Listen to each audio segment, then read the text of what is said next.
할렐루야. 네, 오늘도 또 예배 자리에 함께 나오셔서 또 주님 앞에 주님의 음성을 듣기 원하시는 우리 모든 분들을 주의 이름으로 환영하고 축복합니다. 오늘 고넬료 이야기 벌써 세 번째 시간인데요. 오늘 이야기는 베드로의 환상으로 원래 시작되었죠. 그런 베드로의 환상 가운데서 하나님께서 그에게 보셨던 특별한 환상의 의미를 베드로는 고민하고 그것이 무슨 뜻인지를 염려하면서 생각하면서 있을 때 있었던 그 부분을 오늘 말씀에서 보았습니다. 여러분들은 혹시 지금까지 신앙생활을 해오시면서 환상을 보신 적이 있습니까? 환상 보신 분이 있다면 혹시 마음으로만 이렇게 손을 들어주셨으면 좋겠어요. 보지 못해도 괜찮습니다. 환상이 모든 사람들이 다 봐야 되는 그런 것은 아닙니다. 저에게는 두 번의 경험이 있습니다. 한 번은 군대에서 환상을 봤었고요. 또 한 번은 수련회인데 그 수련회가 작년 우리 청년부 수련회 때 예배를 인도하다가 제가 환상을 보게 됐어요. 그 체험이 저에게 참 의미가 깊고 많은 것들을 생각하게 했지만 이 환상이 시간이 지나면 지날수록 오히려 이렇게 희미해지고 흐려지는 게 아니라 그때그때마다 그때에 주어졌던 그 이미지, 그 모습, 그것들을 새롭게 다시 한번 생각하게 되고 해석하게 되고 그걸 가지고 또 하나님 앞에서 이렇게 엎드리게 됩니다. 여러분들 환상이 아니더라도 여러분들은 하나님께서 여러분에게 하나님의 말씀을 주신다라고 경험하신 적들이 있을 거예요. 어떤 사람에게는 그것이 꿈으로 주어지기도 하고요. 어떤 사람들은 그게 환상으로 주어지기도 하고요. 어떤 사람들은 정말 성경 구절, 말씀 뽑기를 통해서도 주어지기도 하고요. 어떤 사람들은 라디오 방송을 듣는데 그 방송, 기독교 방송 채널에서 들리는 그 한 문장의 말이 하나님께서 내게 말씀하시는 것처럼 그렇게 들려오기도 합니다. 오늘 베드로는 하나님께서 그에게 보여주시는 환상을 보았습니다. 수많은 부정한 짐승들이 하늘에서 내려온 보자기 같은 큰 그릇 안에 담겨져 있었는데 주님께서 그것을 잡아 먹으라고 하시는 거죠. 주님, 그럴 수 없나이다? 이렇게 옥신각신하는 것을 세 번이나 반복한 다음에 그 커다란 그릇이 다시 하늘로 올라갔습니다. 이 일이 일어난 다음에 이 베드로가 이 환상에서 깨어나서 이게 무슨 뜻이지? 이게 무슨 의미인지를 곰곰이 생각하게 되었습니다. 보통 사람들은 특별한 체험을 하게 되면 그 체험 자체에다가 많은 의미를 둬요. 그러니까 환상을 보게 되면 환상을 보았다 여기다 초점을 두는 거죠. 무엇을 보았느냐도 중요하지만 더 중요한 게 있어요. 그것이 뭘까요? 그 환상이 무슨 뜻이냐는 거죠. 우리가 신기한 꿈, 이상한 꿈 꿀 수 있습니다. 근데 우리 속담에도 있듯이 꿈보다 중요한 게 뭐예요? 해몽이죠. 환상도 마찬가지입니다. 여러분, 꿈과 환상만 그렇겠습니까?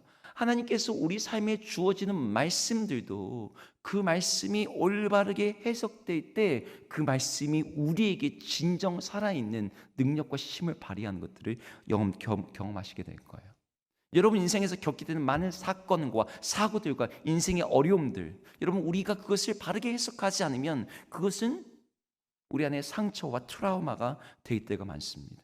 하지만 거기에 대한 바른 해석이 주어지게 되면 우리의 삶의 많은 문제들도 넉넉히 그 안에서 우리가 수용할 수 있고 이해할 수 있고 거기서 하나님의 뜻 안에서 그것들을 용납할 수가 있는 것이죠.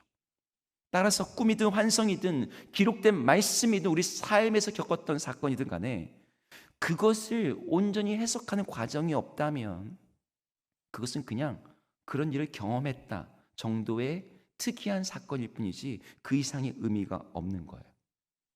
그러다 보니 구약의 선지자들이 환상을 보았을 때 환상을 보는 것으로 끝나지 않았습니다.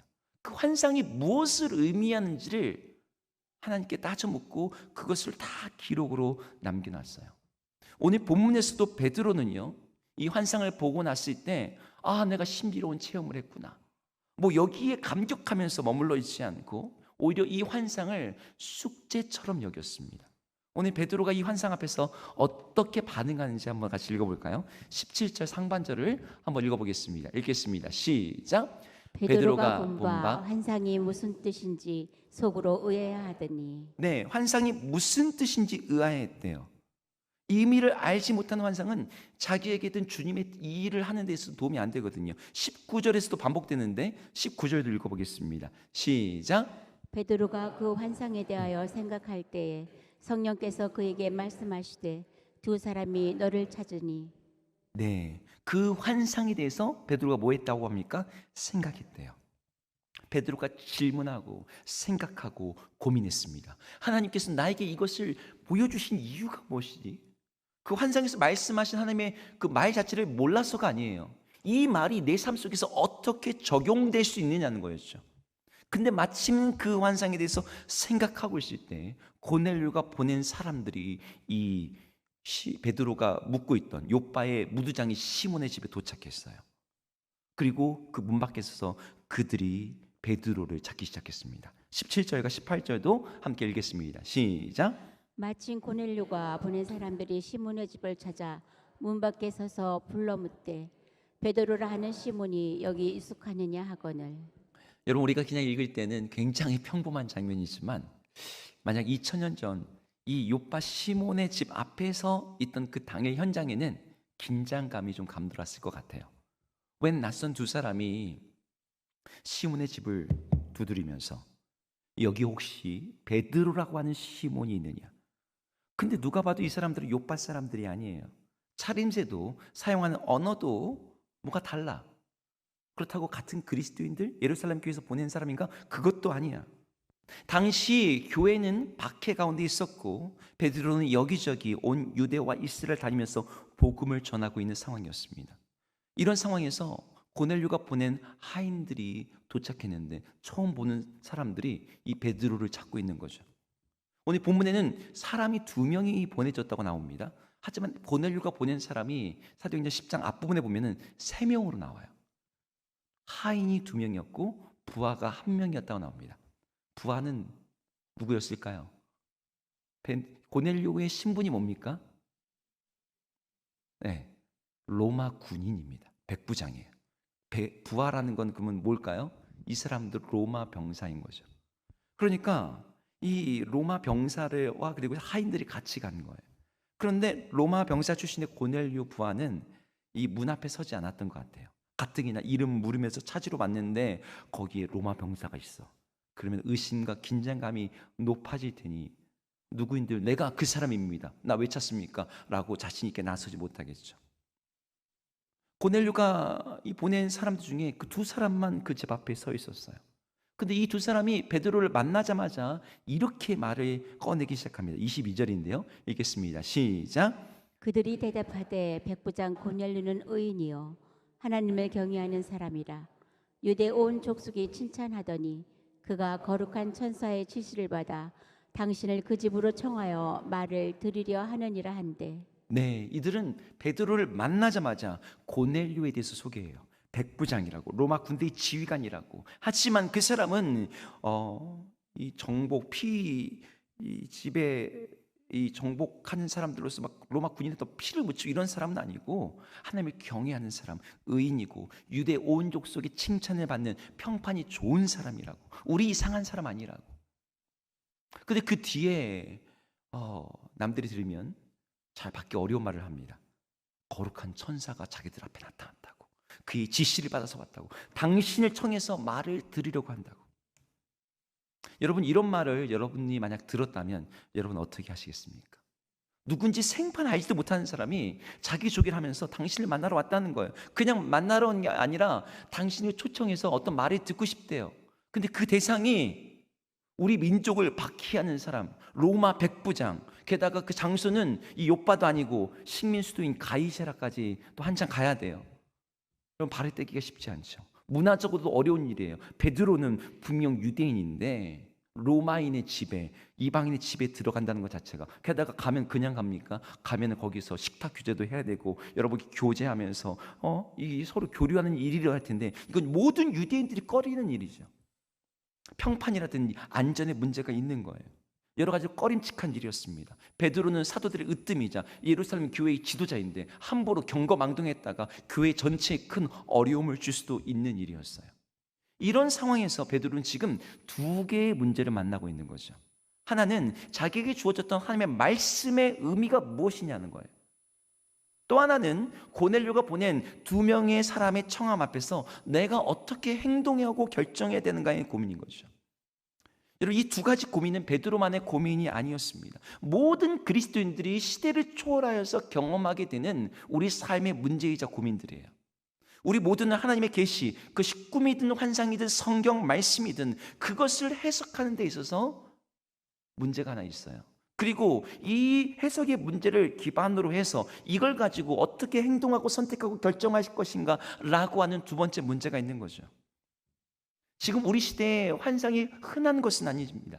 하지만 우리에게는 기록된 말씀 성경을 통해서 하나님이 당신의 뜻과 계획과 일하심을 알려주신다라고 우리는 그렇게 믿고 있어요. 문제는 우리가 환상을 보았던 베드로처럼 성경을 읽어도 그것이 나에게 무엇을 뜻하고 어떤 구체적인 삶으로 나에게 적용해야 될지를 우리는 잘 알지 못한다는 게 문제입니다.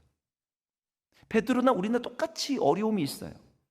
우리에게는 베드로가 그 환상의 의미가 무엇인지를 알려줄 뭔가가 필요했듯이 우리에게는 성경의 말씀이 우리들에게 구체적으로 어떻게 적용되고 해석되고 그것을 가지고 실천해야 될지를 알려줄 누군가가 필요합니다. 목회자나 신학자가 그 역할에서 일정 부분을 담당하지요. 말씀의 전문가가 되어서 말씀에 담긴 뜻과 의미를 풀어 해석하고 거기에 담겨진 하나님의 뜻과 원리를 갖다가 알려줍니다. 하지만 목사라도 아무리 탁월한 성경학자라도 성경의 모든 것을 다 이해하고 완전히 풀어줄 수 없을 뿐더러 그것을 우리 개인의 삶에 적용시켜주기는 더욱더 어렵습니다. 이런 해석의 문제와 더불어서 우리들이 겪는 삶에 많은 갈림길들이 있어요. 내려야 될 선택과 결정들이 있어요. 우리가 무엇을 선택하고 행동해야 될지 이 행동의 문제 앞에서 우리는 또 고민하게 돼요. 오늘 이 베드로는 이 두 가지 고민을 가지고 있었던 거죠. 말씀 자체를 해석하는 것은 오히려 덜 어려운 문제가 될 수도 있습니다. 하지만 이 말씀을 가지고 이 말씀을 기준으로 우리가 살아야 되는데 삶의 현장에서 이걸 적용한다는 것은 참으로 어려운 일입니다. 예를 들어서 오랜만에 동창에게 연락이 왔어요.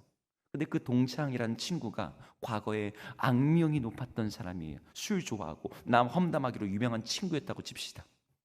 근데 그 친구가 갑자기 연락을 해서 만나자고 하는데 다른 친구한테 들었더니 이 친구가 우울증을 앓고 있대 지금. 그래서 그 친구 만나면 너도 너무 힘들 거야, 피곤할 거야. 제가 지금 예로 들었지만 제가 한 분한테 얘기 들은 겁니다. 그 친구를 마음으로는 만나기가 싫어요. 만나도 아무 득이 없어요. 근데 그 친구가 지금 너무 우울증에 걸려서 지금 하여튼 누구도 돌보지 않는 거죠. 그리스도인의 입장에서 그 친구를 만나서 그래도 조금이라도 도움이 돼야 될 것 같은데 라는 마음이 들어요. 가야 하나 말아야 되나, 가서 만나면 무슨 얘기를 해야 되나, 별별 생각이 듭니다. 여러분, 그럴 때 우리는 그래, 그럼 어떻게 해야 될까? 말씀이 인도함을 받아야겠다. 성경을 피면은 여러분 답이 나옵니까? 여기 찾아보면 이 답인 것 같고 저기 찾아보면 저 답인 것 같고 코에 걸면 코걸이, 귀에 걸면 귀걸이. 말씀 해석의 문제는 우리의 삶의 실천 앞에서 더욱더 큰 고민이 됩니다. 이런 상황에서 오늘 하나님은 이런 문제를 푸는 하나님만의 방법을 보여주세요. 말씀을 바르게 해석하게 할 뿐만 아니라 그것을 가지고 우리 삶에 바른 행동과 선택으로 이어지게 하시는 하나님의 방법, 그것이 바로 성령 하나님의 말씀하심입니다. 우리 19절 20절 말씀을 함께 읽어보겠습니다. 시작. 베드로가 그 환상에 대하여 생각할 때에 성령께서 그에게 말씀하시되 두 사람이 너를 찾으니 일어나 내려가 의심하지 말고 함께 가라. 내가 그들을 보내었느니라 하시니. 아멘. 제가 오늘 설교의 제목을 성령께서 그에게 말씀하시되라고 오늘 이 구절에 나와 있는 본문을 따서 설교 제목을 잡았습니다. 오늘 베드로의 이 두 가지 고민은요, 성령께서 그에게 말씀하심으로 다 해결이 돼요. 성령님이 그에게 미리 알려주시고 베드로에게 용기를 주시고 행동해야 될 모든 사항들도 알려주셨어요. 환상에 대한 해석도 그랬고 결정에 대한 선택에서도 성령님이 직접 답이 되어주신 것이죠.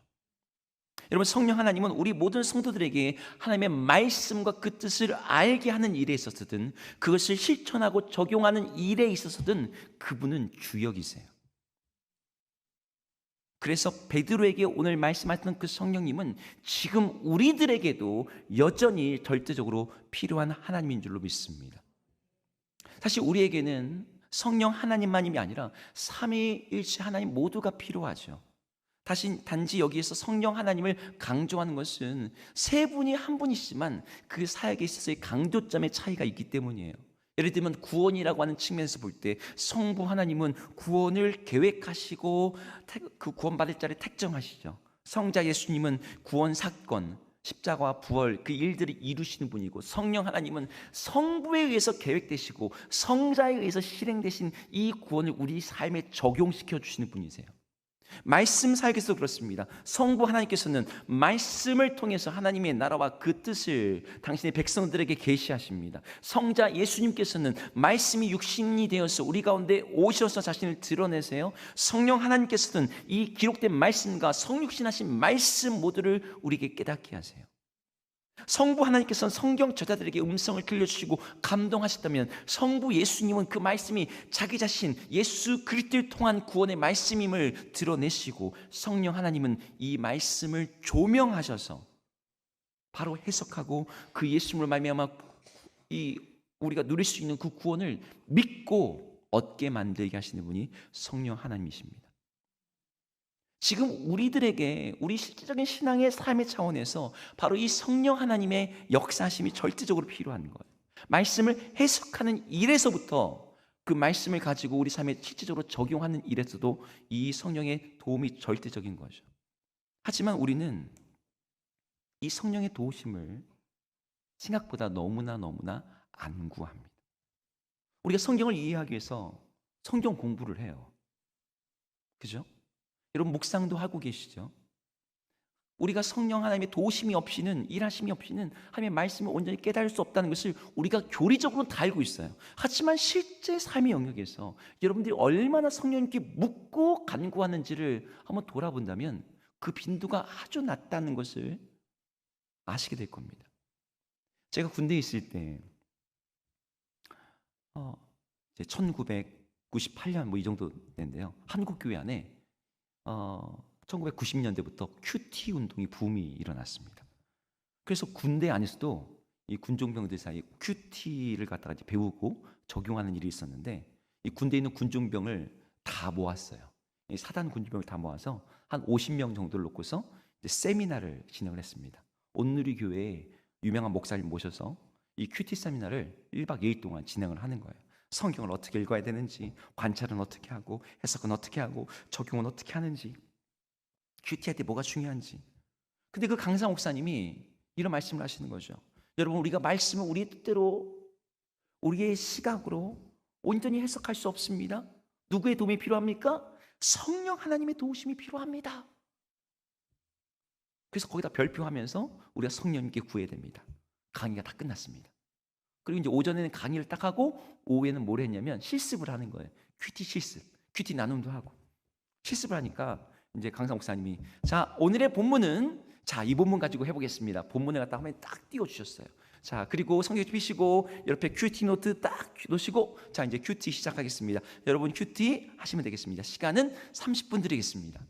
그 실습을 딱 시작하니까 다들 조용하게 이제 막 성경 읽고 배운 대로 관찰하고 해석하고 적용하라는데, 한 1분쯤 지났을까요?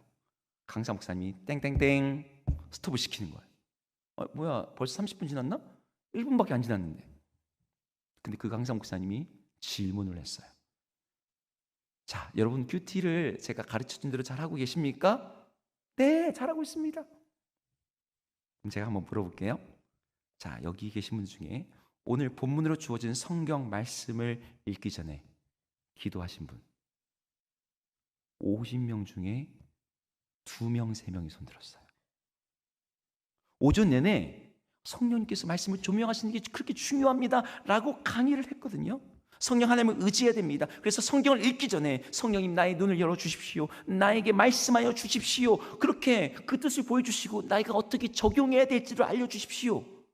강의를 듣고 했는데 실제 실습에서는 기도하는 사람이 10분의 1도 안 되는 거죠. 제가 그때 너무 충격을 받았어요. 저도 안 했던 사람 중에 한 명이었거든요. 세미나에서 들었던 내용이 잘 기억나지 않는데 이 사건만은 너무나 선명한 모습이었어요. 사실 우리가 말씀 앞에서 잘 기도하지 않아요. 여러분 문제 앞에서는 근데 그나마 기도를 하죠. 하지만 말씀 앞에서 기도하지 않아요. 그냥 내 이해력으로 내 배경 지식으로 들으려고 하고 읽으려고 하죠. 목사님이 알아서 어련히 잘 전해주시겠어 하는 마음이 있는지도 모르겠습니다. 그러나 성령님께서 그 말씀을 우리의 마음에 깨닫게 하시고 적용하시지 않으면 아무리 잘 풀어주는 말씀도 다 죽은 문자예요. 구약의 선지자들이 환상을 보든 말씀을 듣든 그것이 무슨 뜻인지를 하나님께 물었습니다. 대충 이게 이런 뜻이겠거니 넘어가는 게 없어요. 여러분 스가랴 선지자가 이렇게 말합니다. 스가랴 선지자의 질문 한번 같이 읽어볼까요? 스가랴서 1장 9절입니다. 시작. 내가 말하되 내 주여 이들이 무엇이니까 하니 내게 말하는 천사가 내게 이르되 이들이 무엇인지 내가 내게 보이리라 하니. 네, 스가랴 선지자가 이런 질문은요 여러 번 합니다. 다른 선지자들은요 그 환상을 딱 보실 때 하나님 먼저 질문하세요. 네가 보는 게 무엇인지 네가 알겠느냐? 어떻게 알아요? 모르죠. 주여 제가 보는 것은 이런 것입니다. 이것은 이런 것이다. 하나님이 오히려 질문하시고 그에게 알려주시려고 애쓰세요. 여러분 환상만 그렇습니까? 꿈도 그렇죠. 바벨론의 왕 느부갓네살이 자기가 꾼 꿈 때문에 괴로워할 때 다니엘이 그의 앞에서 이렇게 말했습니다. 다니엘서 2장 30절 말씀 읽겠습니다. 시작. 오직 은밀한 것을 나타내실 이는 하늘에 계신 하나님이시라. 여러분 이 말을 했던 배경이 뭐냐면 느부갓네살이 그래 네가 이 꿈을 해석했느냐? 네가 이것을 나에게 정말 알려줄 수 있단 말이냐? 다니엘이 뭐라 그래요? 아니요. 제가 아니에요. 은밀한 것. 그것이 꿈이든 환상이든 그것을 알려주시는 분은 오직 하나님이십니다. 다니엘이 어떤 사람이었대요? 그 당시에 모든 바벨론의 모든 점성술사 박사들의 10배 이상, 그러니까 그들과 비교할 수 없는 수준의 지식과 통찰력과 지혜를 가진 사람이었대요. 그런데 그 사람이 하는 말이 뭐예요? 하나님이 보여주지 아니하시면, 하나님이 열어주지 아니하시면 알 수가 없습니다. 따라서 우리가 하나님의 말씀 앞에 설 때 그 말씀을 이해하는 일에 있어서도 그 말씀을 적용하는 일에 있어서도 우리가 하나님께 묻고 성령님의 도우심을 구하는 것은 아주 필수적인 일이에요. 그분의 도우심 없이 우리가 환상이든 성경이든 그것을 내 마음대로 해석한다면 잘못된 해석이 나오는 거죠. 만약 베드로가 자기가 봤던 환상을 내 마음대로 해석해서 하나님이 새로운 음식재료, 새로운 조리법을 말씀하시는 것 같네? 그럼 신앙이 아주 이상하게 변질되겠죠. 제가 어릴 때 TV를 보는데 아침 뉴스에 이상한, 그 당시에는 기독교가 굉장히 이렇게 사회에 호감을 받았던 시대입니다. 어떤 교회 인터뷰하는 영상이 나오는 거예요. 근데 그 교회는 생식만 해요. 생식. 불에 뭐 구워 먹거나 튀겨 먹거나 이런 게 아무것도 없어요. 뭐든지 생으로 먹어요. 거기 보니까 감자도 생으로 드시더라고. 제가 중학생 때인가 그걸 보는데도 너무 기괴한 거예요. 왜 저렇게 살지? 근데 인터뷰하는 이제 리포터가 아니 왜 그렇게 드세요? 몸에 좋은가 했더니 성경 어디에도 불로 구워 먹으라는 말씀이 없어서 그렇게 합니다. 제가 그 말을 듣는데 너무 이상한 거예요. 여러분 그 사람들이 성경을 안 읽어서 그럴까요? 이상하게 읽어서 그런 거죠. 여러분 왜 이단이 됩니까? 성경을 자의로 풀어서 그렇습니다.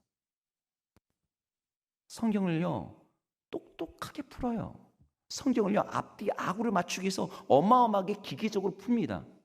근데 그 말씀이 죽은 말씀이고 죽이는 말씀이 돼요. 왜요? 성령이 조명하심이 없으니까.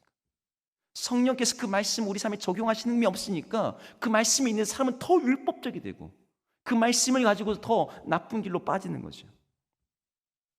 우리 가운데 많은 분들이 성경을 열심히 읽습니다. 그런데 방점이 어디에 있냐면 읽었다의 방점이 있어요. 성경 공부도 열심히 하세요. 성경 배경과 문화와 문맥의 의미를 알아갑니다. 하지만 거기서 멈춰서는 안 되죠. 그 말씀이 무슨 뜻인지, 거기에 담긴 하나님의 뜻은 무엇인지, 내게 무엇을 말하고 계신지, 무엇을 명령하신까지 나아가야 되죠. 성경 안에서 이 본문이 무슨 뜻인지를 넣어가서 이제 이 말씀이 내 개인의 삶에서, 내 관계 속에서, 내 존재 안에서 무슨 의미인지를 몰아야죠. 더 나아가서 이 말씀이 우리 교회에서, 우리 사회에서, 우리 나라와 이 시대에 무엇을 말하고 있는지를 볼 수 있으면 더욱더 좋습니다. 소위 라마교라고 불리는 티베트 불교가 있습니다. 그 티베트 불교에서, 여러분, 불교도 경전을 굉장히 중요시 여겨요. 불경을 굉장히 많이 읽게 합니다. 덕을 쌓는 수행 중에 하나가 불교의 경전을 읽는 거예요. 마음에 여러 가지 이 올라오는 이 욕망과 이런 것들을 잠재우는 방법인 거죠. 근데 문맹도 많고 경전을 살 돈도 없고 그것을 읽을 시간도 없는 일반 중생들이 어떻게 불경을 읽겠습니까? 라마교 사원에 가면요, 아주 신기한 게 있습니다. 여러분, 종 같은 거를 수십 개를 달아놨어요. 근데 그 종을 갖다 이렇게 손으로 이렇게 하면 이 종이 돌아갑니다. 사실 이게 두루마리 모양으로 되어 있는 이 그 쇠로 된 이 경전 거기다 써 있는데 이렇게 쭉 이렇게 하면 돌아가는 거예요, 그게. 그리고 다니면서 손으로 그걸 돌립니다. 근데 그 경전 하나 한 바퀴가 돌면은 경전을 한 번 읽은 게 된대요. 그래서 절에 가면은 그렇게 종을 돌려요. 다 돌립니다. 한 번만 절에 갔다 와도 불경 100권은 좋게 읽은 격이 돼요. 우리 교회다가도 그런 거 하나 놓고서 성경 천독하면 좋을 것 같아요. 얼마나 가성비가 좋습니까? 모두가 알죠. 하지만 그게 불경을 읽은 게 아니라는 거 다 압니다. 아이 앞에서 아빠가 호랑이인 척할 때 눈 가리고 아웅 하죠. 근데 진짜 호랑이입니까? 종을 돌리고 나면 불경을 읽는 것이고 그것 때문에 환생할 때 내게 덕이 되어서 더 나은 생으로 태어나게 만들어준다는 이 논리, 말도 안 된다고 여러분 생각하고 계시죠? 근데 다른 종교를 비판하기 전에 우리들의 성경 읽기를 한번 돌아볼 필요가 있어요. 많은 성도님들이 성경 읽기 진심이에요. 제가 최근에 신방을 하는데 기도 제목에 하나님의 말씀이 더 깊이 알기를, 깊이 읽기를, 그렇게 기도 제목 내시는 우리 성도님들의 기도 제목을 보면은 제가 가끔 부끄러울 때도 있습니다. 저는 기껏해야 하루 30분밖에 성경 안 읽는데 어떤 분은 하루에 2시간씩 읽는데, 이제 성경 1년 1독은 한국교회 성도라면 다 한 번쯤은 품어봤던 목표이죠. 근데 문제가 있어요. 읽기만 하는 거예요. 뜻도 모르고 삶에 적용하지도 않고 성령님께 묻지도 않고, 마치 유교에서 경전을 읽을 때 군자가 되기 위해서 인격 수양의 목적으로 읽듯이 그런 식으로 읽어내리는 거죠. 아니면 거기 멈춰서는 안 되죠. 더 나아가야 되죠. 제가 성경을 읽는 4가지 단계가 있다고 예전에 한번 설교 가운데 말씀드린 적이 있습니다. 성경을 읽는 4가지 단계, 정보로 접하는 단계가 있어요. 성경에 이런 내용이 있구나. 근데 그게 가장 기초적인 단계고 이것은 우리에게 생명을 주지 못합니다. 2번째 단계, 은혜를 받는 단계가 있습니다. 말씀을 읽었는데 내 마음에 감동이 왔어. 하지만 이것도 여전히 나 중심의 성경을 읽게 해요. 3번째 단계, 하나님의 음성을 듣는 단계, 내가 하나님의 존재 앞에 있다고 생각하는, 그래서 정말 내가 성경을 읽는 게 아니라 성경이 나를 읽어내리고 하나님의 말씀이 나에게 말씀하시는 단계, 그리고 마지막 4번째, 말씀에 사로잡히는 단계. 성령께서 깨우치시고 알게 하시고 보게 하시고 그 말씀이 내 삶 속에서 구체적으로 어떻게 행동해야 되는지를 가르쳐주고 지시하시는 그런 성경 읽기 단계로 우리가 나아가야 되는 거죠. 여러분, 그 일에 누가 필요합니까? 우리의 노력 가지고 됩니까? 아닙니다. 성령 하나님이 절대적으로 필요한 거예요. 그분의 도우심 없이는 그런 성경 읽기가 불가능합니다. 우리가 말씀을 실제로 적용하는 건 더 어려운 문제라고 아까도 말씀드렸습니다. 이 말씀을 적용할 수 있는 지혜와 힘 역시 누구에게서 옵니까? 성령 하나님께서 와요. 여러분, 성경에 보면은 하나님의 말씀의 인도함을 받기 위해 힘썼던 사람들이 많이 나옵니다. 대표적인 사람이 사울과 다윗이에요. 여러분, 사울도 하나님의 말씀의 인도함을 받기 위해서 애썼다는 것을 아십니까? 사울이 하나님께 반역하고 난 다음에 하나님의 뜻을 어긴 후에 사울에게서 하나님의 영이 떠나갔어요. 하나님의 영이 떠나가니까 그 자리를 누가 채웁니까? 악령이 강하게 그에게 임해서 분노와 충동과 질투와 악한 마음에 사로잡혔죠. 근데 사울이 여전히 왕이에요. 하나님은 그를 버리셨지만 지위상으로 왕이니까 왕으로서 결정해야 될 게 얼마나 많습니까? 전쟁을 할 때든 통치를 할 때든 그 많은 일 앞에서 사울이 누구에게 구해요? 제사장에게도 물어보고 하나님께 물어보라고. 우리임과 둠민 가져오라고. 근데 우리임과 둠민이 어떻게 작동하는 건지 모르겠지만 그걸 돌려도 하나님 앞에서 아무런 답이 안 나와요. O, X. 우리가 둠민이 원래 선명하게 나와야 되거든요. 근데 자꾸 중간이 나와버리는 거죠. 동전 던지는데 100번 던지면 다 동전이 가운데 서버려. 사울이 어떻게 했을까요? 그 다음에 귀신한테 물으러 갑니다. 다윗은요? 다윗도 하나님께 물어요. 아주 단순하게 묻습니다. 올라갈까요? 지금 칠까요? 단순한 질문, 단순한 대답이지만 그 하나님의 음성을 듣고 난 다음에 다윗은 아주 담대하게 행동해요. 목숨이 걸린 전투 앞에서, 나라의 운명이 걸린 선택과 결정 앞에서 다윗은 주저함이 없습니다. 왜? 그냥 막연하게 아는 게 아니라 어떤 나의 어떤 이 선택에 대한 자신감이 있어서가 아니라 하나님이 실제적이고 구체적으로 살아있는 주님의 음성으로 인도하셨기 때문이에요. 하나님께서 자기의 응답하셨고 그 말씀을 따르는 자들 가운데 하나님이 그 말씀 가운데 약속하신 것을 이루실 것을 그가 믿었기 때문이었던 거죠. 다윗이 밧세바를 범해서 범죄했을 때, 다윗이 자신의 죄를 깨닫고 회개할 때 하나님께 오직 구했던 건 이겁니다. 회개 말고 주의 영을 나에게서 떠나게 하지 마옵소서. 주의 성령에 떠난 자의 삶, 주의 성령의 인도함을 받지 못한 자의 비참함을 자기 바로 윗대의 사울 왕을 보면서 그가 직접 눈으로 보았거든요. 자기는 그렇게 살고 싶진 않아. 그렇게 살 수는 없어. 여러분, 우리 모두는 이제 예수 그리스도로 말미암아 구약의 특별한 사람들에게만 주어졌던 성령 하나님의 임재 가운데 살아가고 있는 사람들입니다. 이제 그 성령님께 구하는 자들에게 우리 하나님은 말씀하시고 인도하시고 알려주시고 가르치신다라고 성경에 분명히 약속하고 있어요. 다윗은 성령의 인도하심과 임재로부터 자신이 떠나갈까 봐, 축출될까 봐 울면서 간절히 구하고 붙들었습니다. 그런데 이미 우리 가운데 계신 성령님의 음성과 인도를 구하지 않는다는 것은 너무나 값진 선물을 지금 낭비하고 있는 거죠. 여러분, 성령 하나님께서 우리 개개인을 각자의 삶의 상황 속에서 실제로 말씀하시고 인도하신다는 걸 여러분 믿으십니까? 여러분, 그걸 믿으신다면 구하셔야죠. 성령의 조명하심과 감동하심과 깨닫게 하심과 주님의 말씀이 우리 가운데 들려지고, 그래서 그 말씀을 통해서 우리의 삶이 밝혀지고, 그걸 통해서 정말 하나님의 말씀의 약속이 믿어지고 그것이 적용되고 실현되고 능력이 되는 걸 여러분 경험하셔야죠. 여러분, 교회를 향한 마지막 성경 요한계시록에 계속 반복되는 명령이 하나 있습니다. 그 명령이 무슨 명령이에요? 계시록 2장 29절 같이 읽어보겠습니다. 시작. 귀 있는 자는 성령이 교회들에게 하시는 말씀을 들을지어다. 요한계시록에 이 말씀 몇 번 반복된 줄 아세요? 여러 번 반복됩니다. 7교회에 계속 반복되는 표현이에요. 모든 교회에 대해 이 말씀이 주어져요. 귀 있는 자는 성령이 교회들에게 하시는 말씀을 들을지어다. 누가 말씀하신대요? 성령이 지금 교회들에게 말씀하고 계신대요. 여러분, 성령님은 그냥 우리 옆에 그냥 계시겠거니 하는 그런 종류의 분이 아닙니다. 그분이 인격이시며 실제하시며 말씀하시며 역사하시는 분이에요. 어떤 사람들은 그런 성령의 인도하심을 실질적으로 받으면서 그분의 음성을 들으면서 그분의 감동 안에서 그분이 주신 힘과 위로를 받으면서 살아가는데, 많은 그리스도인들이 성령님이 내 안에 계시다라고 믿는데 그분이 실질적인 도움은 전혀 누리지 못한 채 살아가는 거죠. 우리가 그분을 인정하고 구하면 그분 자신을 드러내시고 알려주시고 음성을 들려주시는 분이십니다. 우리 삶을 세밀하게 실제로 이끌어 가시는 분이에요. 문제가 뭡니까? 우리가 귀 있는 자가 되어서 그분께 들으려고 하면 되는 일인데, 많은 자들이 귀를 닫고 있는 거죠. 마음을 닫고 있고요. 눈을 닫고 있는 거죠. 오늘 저녁, 오늘 이 말씀 앞에서 귀 있는 자가 되어 성령께 귀 기울이는 자가 되어서 우리 매일의 삶 속에서 그분을 인정하고 의지하고 간구함으로 살아계시고 역사하시는 그 성령 하나님이,